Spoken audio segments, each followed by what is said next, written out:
Hey everyone, I'd like to welcome you to another episode of the Brand Power Analysis. Today I have on Danielle, a very special guest. We were kind of chatting before our call a little bit here in our podcast. And so I'm just going to let Danielle give herself a little bit of time to talk about herself, what she's doing, and then we'll kind of go from there. Well, thank you for having me on the podcast. I'm really excited for our conversation. I started my career in corporate America. I was in corporate America for 20 years and led a team for a Fortune 500 company before leaving the corporate world through the pandemic and then starting a business on speaking and business on consulting. And now I really focus in on helping people develop the grit, resilience, and courage to thrive through change. I love that grit. It's like I mentioned earlier, it's a huge component with our business and within our business. So why don't you tell me a little bit about what grit means to you and how you're kind of pushing that forward within what you're doing? Yeah. So grit to me is aligning your purpose with your passion and matching that with determination and action. And then in addition to that, it is being resilient and being resilient towards your long-term goals. So if you have a defining purpose and you're clear on what your purpose is, that is going to be the fuel for your passion and what you do. And there's going to be setbacks and there's going to be obstacles that face your way, but it's the resilience to keep going and refusing to give up that is going to get you from step A to step B. But it's also going to be matched with with action, because without action, then we're just hoping and not actually implementing a plan in place. Yeah. I think a huge thing about grit is the whole concept of the purpose aligning with your goals. And so can you tell me a little bit about how you yourself kind of align grit with how you are following your purpose? Yeah. So we all have that kind of defining moment in our life where a series of either a pivotal event or a series of events take place that shifts our path. And 2020, like many of us, was that year for me. And it wasn't just one event. It was a series of events. And it was the beginning of the year. My husband had served a year deployment in Iraq. So he had just come back from Iraq. And a lot of people ask me, I don't know how you did, how did you lead a team with traveling and had my twins at the time were 2 years old? I don't know how you did that. And I said, you know what? That was a challenging year, but honestly, the transition back home is harder. I believe the transition back home is harder.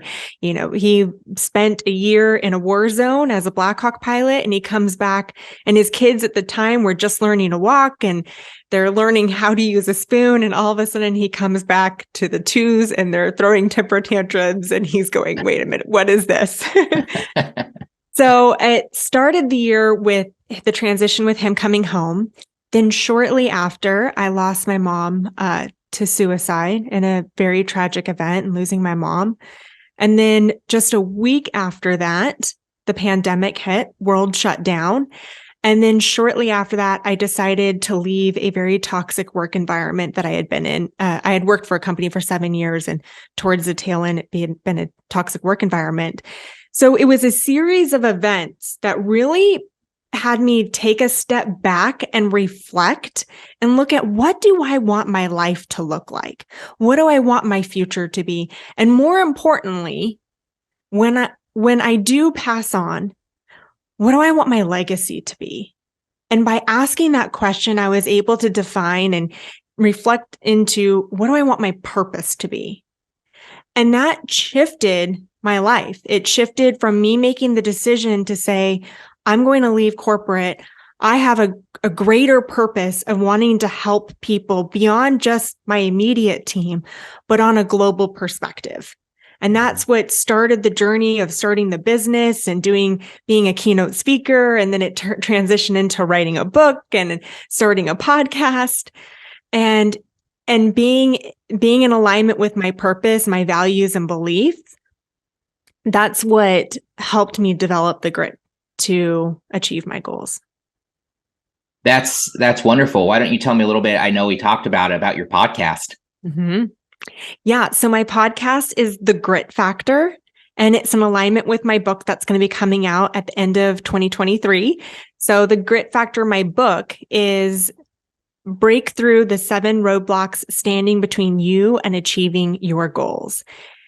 And it's about how to thrive in all areas of your life, personally, professionally. And it's going to be in alignment with the podcast, The Grit Factor, because that's going to be sharing stories of people who have overcome adversity, who have overcome obstacles, and they share their intimate stories on how they developed grit and how they've been able to overcome these obstacles and achieve personal and professional success. That's beautiful. That's beautiful. So it's kind of a motivational podcast mixed with tips and tricks around the grit factor that can help people get past certain hurdles more effectively. Yes. So definitely a lot of motivation, but more importantly, matched motivation with how can I apply the lessons learned through other people's lives into my own life. So if there is a particular athlete that's going to be on the podcast and they're talking about maybe some challenges that they've overcome throughout their career, what were the lessons learned and how can that translate into other people's lives? Yeah, and that's great because athletes themselves have this ability to build certain leadership skills, but then they usually tend to lack some other skills that business owners learn throughout the process of having a business before athletes do. Yes. One thing that you really brought up there was your seven tips, and I kind of want to get into mindset a little bit. But before we do, I guess it kind of relates. I want to talk a little bit about burnout because I think that mindset and burnout are very intertwined with each other, and so I'd love to hear your take on steps that possibly people could take, and maybe even some signs that they need to start taking steps towards relieving that burnout. Yeah. So I learned the tools, strategies, tips on how to overcome burnout the year that my husband was deployed. So when he told me I'm going to deploy, my immediate reaction was, I'm going to have to quit my job. There's no way that I could be doing overnight travels every single week and also being the primary caretaker of my twin boys at the time. And these two, let me tell you, these two are like squirrels that have 3 shots of espresso. They have a lot of energy. They are thrill seekers. They follow the bloodline of my husband as a Black Hawk pilot. So it's a lot to manage. And what I've learned through that process is take on the mindset is before you give up on yourself and before you say, I can't do this, take it one day at a time and know that there's going to be days that are going to be harder than others. And you can take it one day at a time. And from there, you can decide, yes, this is something that I can continue to do, or no, this isn't. I was very in tuned and in alignment with understanding that part of the mindset is taking care of the emotional, mental, physical well-being. Some of the signs that you're burnt out is irritability, anger. Like, are you one to quickly fuel the fire when somebody cuts you off on the road? You fill the car with anger. Another sign of emotional burnout is disengagement, lack of focus, lack of clarity. There's so many different signs of emotional burnout, but there's ways that you can take steps to prevent it. First and foremost, nutrition, and your body is basically the foundation of how we function. So nutrition is extremely important when it comes to taking care of our body. Water. Our brain is made up of 70% water. Our body needs to have water. So I typically will drink about half my body weight in ounces. I can tell when I don't have enough hydration in my body because I will get migraines. Even today, I felt like the incoming of a migraine. I was like, ooh, I haven't had my water intake. Physical activity. Now, I had bought a Peloton. I had the intentions of, if I can't go to a gym, I'm going to buy this Peloton and I'm going to work out. And I think I had 25 rides in 1 year. It was Yeah. not a lot. Yeah. Because I realized at that time I needed sleep.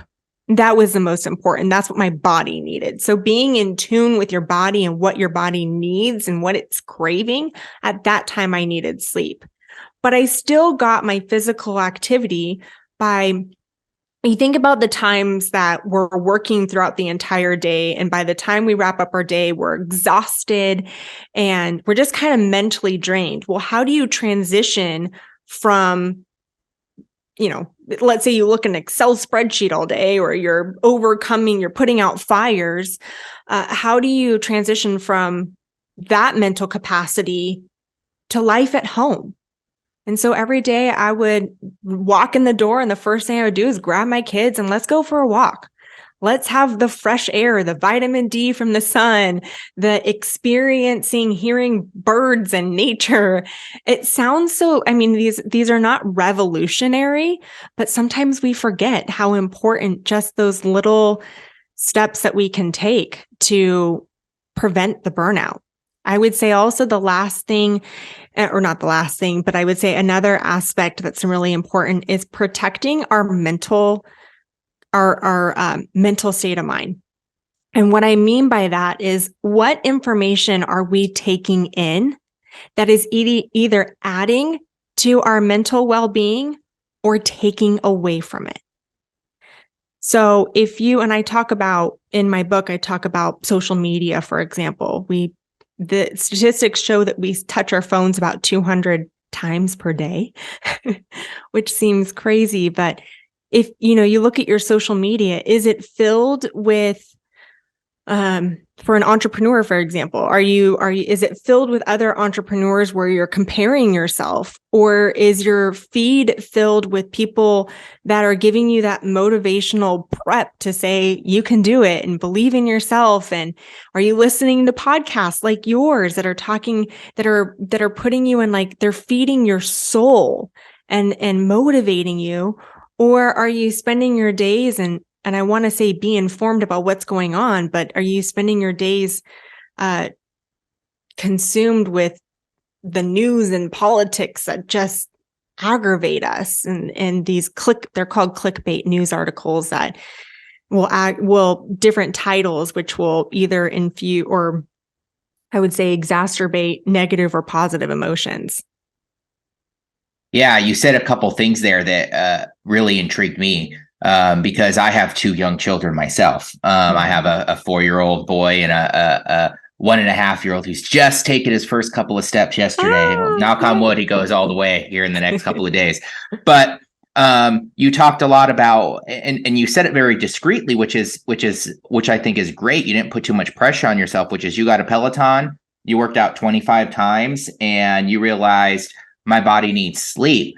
And I think that part of burnout is, a lot of these things are in your control, but a lot of them are not, especially if you have two young children. And so being able to tell yourself that, hey, it's okay if I don't ride the Peloton today, because maybe that's not what my body needs. Maybe I just need to go on a 20-minute walk, or maybe I go for a run, or maybe I do something personally and take myself out. Me personally, one of the biggest impacts that I've had in the last 2 weeks, was I stopped wearing my iWatch during the day. And why did I do that? Because I felt that I was reading emails too much during the day. Ooh. And I was taking away from doing the actual critical thinking that I needed. And so just that small impact myself has already helped me alleviate some stress.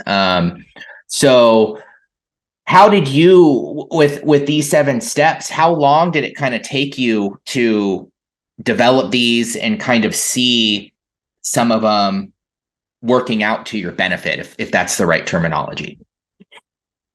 Oh, well, I would say I'm still developing them. I love that answer. Yeah. Yeah. Part of being gritty is developing that growth, embracing and adopting that growth mindset that we are not the characteristics that we're born with. Yes, it's part of our personality, but our past does not define us. Who we are can grow and evolve, and we can develop new skill sets when we adopt a growth mindset. But I want to dig in a little bit to what you just said, because this is really important. And that is, what is on our mental capacity, what is distracting us? So you talked about your iWatch, which was pinging you throughout the day. One of the strategies that I talk about in a professional capacity is turning the notifications off on your email, turn the notifications off on your phone, turn the notifications off on any reminders that are popping up on your phone, because that is mentally draining and exhausting. If we are constantly in a state, we're doing critical thinking, we're on a particular task, and then anytime that we get pulled away by a notification or a ding or anything from our phone or our computer, it takes our brain to that other task and then brings us back. And that could be mentally draining. Also, too, protecting your first hour of your day and the last hour of your day. If you wake up immediately and you go to your phone and you go to your email, this happened the other day. My husband woke up and he went straight to his phone. He checks his email and he says, "Oh, I've got a meeting that I need to drive to and it's an hour away." And I'm like, you just woke up this morning and started your morning off thinking of all the things that you've got to do for the day. What would it look like if you started your morning off where I wake up now that he's home and I'm sleeping more? Now I wake up in the morning and I ride my Peloton. So I fuel my body. I will take a cold shower to wake me up. I have breakfast with my kids. I will start with my daily devotional. I'm setting the intention for the day in a good mindset. I also recognize at the end of the day that if I'm watching TV, if I'm looking at my phone, I'm getting distracted. So instead, I know that the last an hour to 30 minutes before I go to bed, I'll try to read, and I'll try to read something that's positive. So I'm starting my day with motivation and I'm ending my evening with motivation as well. All of that is supporting my mental well-being. That's beautiful. I actually myself went on a huge spiritual day like about 3 weeks ago. And part of me taking off my watch was what you just mentioned. It was, moving away some of the emotions I have in the business and putting them somewhere else. And so I personally did. I did exactly what you said. I scheduled my morning out where, okay, every morning I'm doing my meditation, I'm doing my affirmations, and I'm going to make both of my kids breakfast. So my wife doesn't have to worry about it. We don't have to worry about chaotic stuff. And I don't even turn on my computer until 8:30. I just wait till 8:30 to come in here. It's really hard at around 8 when we get everything done early. And I'm like, oh, I go to work. But yeah, it has made such a huge impact already. I can see on me and the amount of energy and the amount of time that I'm getting done. And so that morning negativity, I like what you said about not even checking the phone. I think that's the last commitment I can make to myself as well, is just make sure I don't get up and check my phone before. I've been trying the cold showers myself, but it's hard to get into that routine. It's hard to get into the cold shower routine. It is. So I still like my warm showers. I will say that. But one little trick that I did, is what I have like a little mini fridge that sits on my bathroom counter.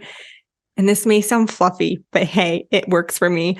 I take a washcloth, I put it in water, and I do this at the beginning of the week. I put some eucalyptus oil on it, I roll it up, I put it in the fridge. So every morning I wash my face with this cold, refreshing eucalyptus. There's studies behind peppermint and eucalyptus and how that affects our energy level. So it sounds really fluffy, but hey, it works in the morning for me.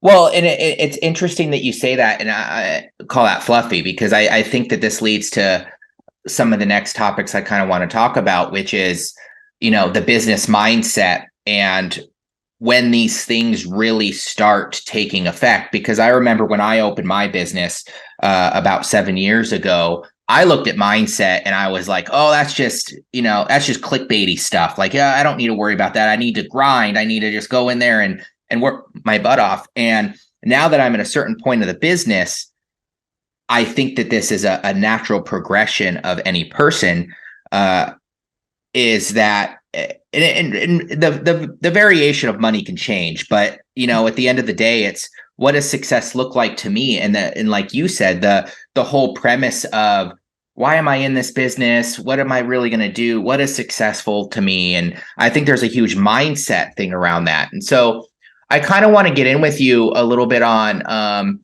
what you were just saying with the fluffy part, but kind of talking a little bit about how that works with roadblocks to success and what you've kind of seen and what you've kind of done to kind of overcome some of those. Yeah. So you spot on just nailed this challenge that I would say is a consistent in my business and a consistent in my life, but it's developing the tools to overcome it. And that is this, what does success look like for us? And defining what success looks like for us. So I had a very successful career in corporate America. I was making a lot of money, and I started my career at 23 and was making six figures at 23. So to walk away from a salary, bonuses, stock options, company car, health benefits, all of that, I would say is sometimes still a struggle, because as you know, in the beginning of starting a business, it takes time to build. It takes time to build that business. But anytime that I have that self-doubt, I take a step back and look at, what does success mean to me? Is it always going to be tied to money, or is it tied to my purpose? And when I'm living in alignment with my purpose, that's happiness. And can you really put a price on happiness? I used to have a suitcase that I never unpacked. It sat in my room. I had my toiletries that were separate toiletries in there. And I lived out of the suitcase. 1 year before kids, I had 250 nights in a hotel, which means I spent more time in a hotel than I did my own bed.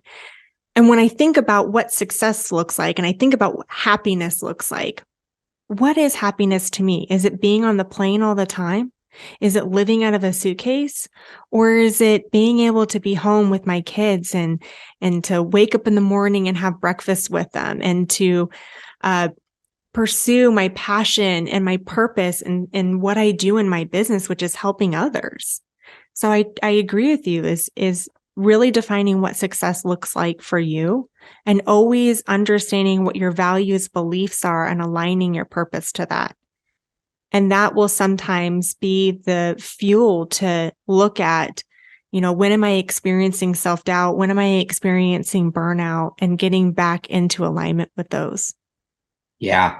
And you brought up a huge point I kind of want to discuss a little bit, which is aligning with your purpose, not just with you. I know you said when you were in the corporate world, you got to a point where it was toxic, and which means the team wasn't aligned with the culture, really at the end of the day, or the management wasn't aligned with the culture. And so I'm very big over here on talking a lot about branding, and how it's not about personal branding. It's not about corporate branding, but it's about community branding. And it's really about not just aligning your goals, your values with your team, but aligning it with your customers and your partnerships. And you said you got to a certain point, and that kind of was a roadblock for you, as you kind of said, hey, I'm rebranding myself. I'm going to go back and I'm going to create my own thing.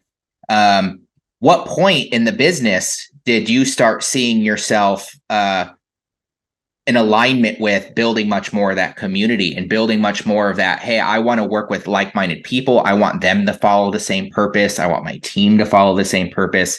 And how did that make you feel, and how did that work with your team and your clients? So I had no intentions of starting a business. I was actually, I feared entrepreneurship. I was, like I said, I was successful in corporate. I was scared of taking risks and leaving that salary and the income. And so I had no intentions. The way that I started my business, when you're talking about branding, is it was right in the middle of the pandemic. I was looking for a job and I said, okay, well, I want to start attracting job opportunities. And in order to do that, I want to develop my brand. What do I want to be known for? And so I started to post on LinkedIn, and then I started to also post motivational. Just, here is what leadership means to me. Here's some setbacks that I've overcome, and here's the tools that I learned from it and how it can help you. And I started to get responses from people saying, wow, thank you. I'd shared about losing my mom and how difficult that was. I was really vulnerable in my posts. And people started to reach out to me and say, thank you so much for that post. That post just gave me hope or inspired me or helped build my confidence. It's exactly what I needed to hear today at that point. So then people started to reach out and say, hey, do you do coaching? And I was like, okay. So then people started to hire me for coaching and consulting, and then people started to hire me for speaking. And what ended up being, I'm going to develop a brand so that I could track job opportunities, ended up building from having 2,000 in my community. And I like how you use the word community. It's not a matter of followers. It's a matter in your community. So it went from 2,000 to 25,000 in 2 years in my LinkedIn community, all just from being vulnerable, sharing some of the failures and the successes and the learning lessons along the way. And I was telling somebody earlier today that when you think about rewards and especially if you come from a sales background and you're earning sales, and you're earning awards for top performance, and sometimes we'll tie our identity to the successes in our career. I much rather at this point, instead of earning an award for top performance, see somebody who is unclear on what their future looks like, who I have a client right now where she had earned top performance and she came to me and she says, I thought that winning this award would give me more joy. And she's like, there's just something missing. And it ended up transpiring into her starting a business and her writing a book and her starting a business and she's a keynote speaker. And she has this energy about her that was missing. That in itself is the purpose. That I much rather have that as a measure for success than an award for top performance. That's beautiful. That's beautiful.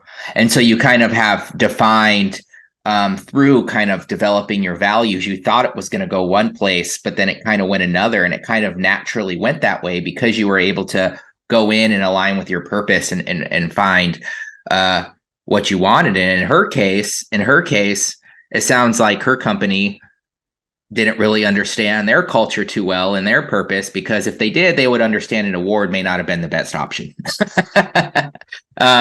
Sales awards are definitely good. But I think right now what people have learned through this pandemic, the silver lining from it, I say, as in we're still in it, we're past it, but is there's more to life than just an award. There's more to life than a salary. It's feeling like you're valued and feeling like you have a purpose. And to her, she was successful, but that purpose was missing. And that's when she was able to discover it, understand it, and cultivate it. That was the fuel that makes the future limitless. Well, that's awesome. I always love these podcasts because they actually, and it shows you that I'm aligned with my purpose, because every time I have these podcasts with wonderful guests like you, I tend to go through the rest of the day energized myself and ready to push forward. Because just knowing that there's people like yourself out there that have similar messages that are like, hey, we're here to help people, and that's our purpose. And that's how companies of all sizes should be looking at how they grow. And if we all did that, then our world would be such a better place with people being able to engage. Social media has done so much to us, and I feel like it's trying to get away from that path of transactional and more towards community building is what's going to lead us all to a much better place. And so I really appreciate you being on today. It really means a lot. I look forward to hearing your podcast. And why don't you tell everyone a little bit about where they can find you, and a little bit about some of the stuff that you have coming up down the line? Yeah, so they can find me on pretty much any social media platform. So LinkedIn, Instagram, Facebook, Twitter. I'm just not on TikTok. It just seems to work. You talk about burnout, really, it can be you can burn out quickly by trying to master every social media platform. So I always focus on LinkedIn because that's where my audience, my community is. But that's where you can find me. My book, of course, coming out, The Grit Factor, Break Through the 7 Roadblocks Standing Between You and Achieving Your Goals. That'll be coming out at the end of the year. And then the podcast, The Grit Factor. Beautiful, beautiful. Well, again, Danielle, I really thank you for being on the Brand Power Analysis. Anyone can find this podcast on any of the major platforms, Spotify, Apple TV. And I look forward to us continuing our conversations in the future. Yeah, absolutely. Thanks for having me on. Thank you.